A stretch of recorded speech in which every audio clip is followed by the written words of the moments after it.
Cube Radio. Salut, c'est Charles Tran avec l'équipe dans 5 minutes. On s'intéresse aux sciences, à l'histoire et à l'actualité. Aujourd'hui, on parle de bonheur. Scientifiquement, le bonheur serait inhumain.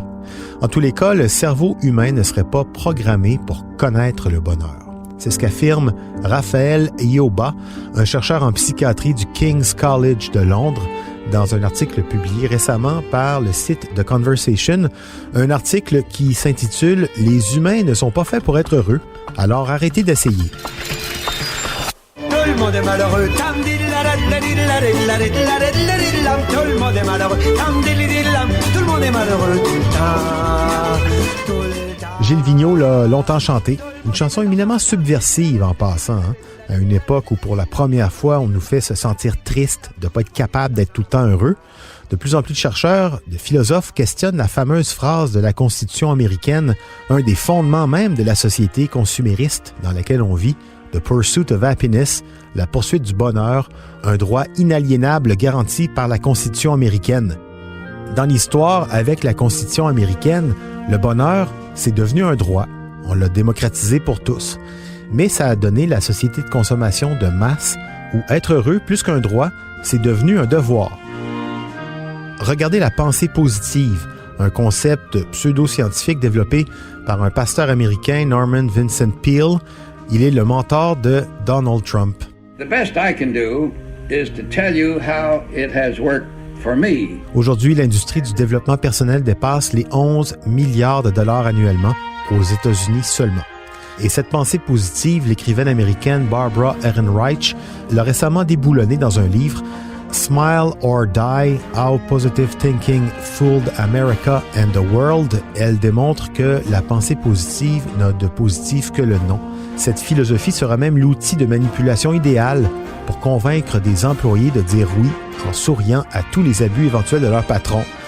Au niveau spirituel, elle écrit que c'est un moyen de recrutement pour les sectes en tout genre.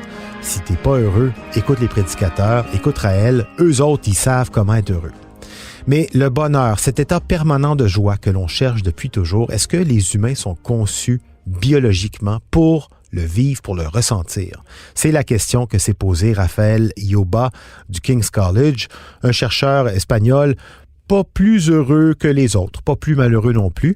Et là, on s'entend, le bonheur, c'est pas la joie. Le bonheur, c'est cet état que l'on cherche à rendre constant, durable. Il écrit, même lorsque nos besoins matériels et biologiques sont satisfaits, un état de bonheur durable reste un objectif théorique et insaisissable.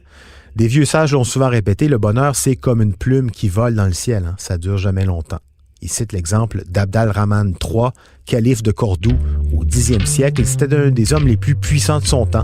Son peuple l'aimait, il appréciait les réalisations militaires, c'était un amateur d'art, de culture, il goûtait à tous les plaisirs de la chair offerts aussi avec ses 2 harems. Et vers la fin de sa vie, cependant, il décide de compter le nombre exact de jours durant lesquels il s'est vraiment senti heureux. Et ils se sont élevés à 14. 14 jours de bonheur, 14 jours sur une vie de 70 ans, ça paraît peu. Et ce qu'avancent les sciences sur ces questions-là, c'est que la satisfaction serait néfaste pour notre survie. L'animal que nous sommes est conçu pour survivre, pour se reproduire, pas pour s'asseoir et être content. La satisfaction, ça fait perdre la vigilance. On devient des proies trop faciles. D'ailleurs, dans la construction de notre cerveau, le lobe frontal ultra développé le prouve. Le lobe frontal, c'est pas le siège du plaisir ou de la satisfaction, c'est celui de nos capacités analytiques, nos capacités de passer à l'acte. C'est ce qui nous permet de réagir, de nous sauver, de se défendre, de réfléchir, de survivre, pas de sourire béatement. Et la satisfaction liée à la consommation, la succession plutôt de satisfaction liée à la surconsommation, si ça rendait heureux, ben ça se saurait. C'est un peu ce que dit ce chercheur. On pourrait mesurer ce bonheur dans le cerveau avec des instruments. Ce qu'on mesure, ce sont des récepteurs de plaisir qui doivent constamment être ressollicités. Dans le cerveau, donc, il n'y a pas de siège du bonheur. Le bonheur n'a pas de base neurologique. Ça veut dire qu'il ne serait pas nécessaire à notre survie et que d'ailleurs, sa pleine poursuite pourrait même être dangereuse en nous faisant baisser la garde face à des menaces. Et le chercheur va plus loin en disant que si l'évolution ne s'est pas encore débarrassée de la dépression, Ben, ça doit être parce qu'elle sert à quelque chose. Et ce quelque chose, c'est de jouer un rôle utile en cas d'adversité. Elle aide les personnes déprimées à se dégager des situations à risque et sans espoir, des situations perdues d'avance. T'es malheureux, donc tu changes quelque chose. Et au contraire, lorsqu'on se sent heureux, on en profite pendant que ça passe justement parce qu'on sait que ça ne va pas durer. Ce qui, avouons-le, est quand même une consolation.